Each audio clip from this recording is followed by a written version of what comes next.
پھر وہ عبادت کے حجرے سے نکل کر اپنی قوم کے پاس آئے تو ان سے اشارے سے کہا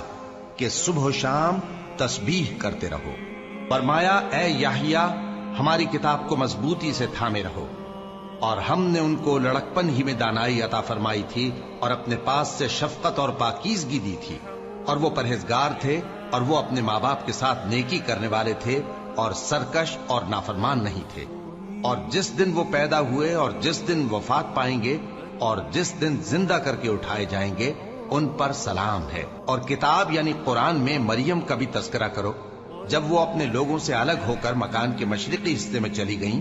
پھر انہوں نے ان کی طرف سے پردہ کر لیا تو ہم نے ان کی طرف اپنا فرشتہ بھیجا، سو وہ ان کے سامنے ایک خوبصورت مرد کی صورت میں آیا۔ مریم بولی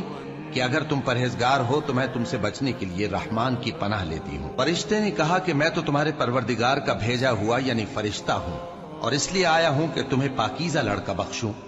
مریم نے کہا کہ میرے ہاں لڑکا کیوں کر ہوگا جبکہ مجھے کسی مرد نے بطور شوہر چھوا تک نہیں اور میں بدکار بھی نہیں ہوں۔ فرشتے نے کہا کہ یوں ہی ہوگا،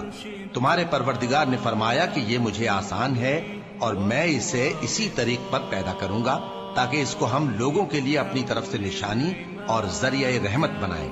اور یہ کام مقرر ہو چکا ہے۔ چنانچہ وہ اس بچے کے ساتھ حاملہ ہو گئیں اور اسے لے کر ایک دور جگہ چلی گئیں۔ پھر درد ذہ ان کو کھجور کے تنے کی طرف لے آیا، کہنے لگی کہ کاش میں اس سے پہلے مر چکتی اور بھولی بسری ہو گئی ہوتی۔ تب ان کے ٹیلے کے نیچے کی جانب سے فرشتے نے ان کو آواز دی کہ غمناک نہ ہو، تمہارے پروردگار نے تمہارے نیچے ایک چشمہ پیدا کر دیا ہے، اور کھجور کے تنے کو پکڑ کر اپنی طرف ہلاؤ، وہ تم پر تازہ عمدہ کھجوریں گرائے گا، تو کھاؤ اور پیو اور آنکھیں ٹھنڈی کرو۔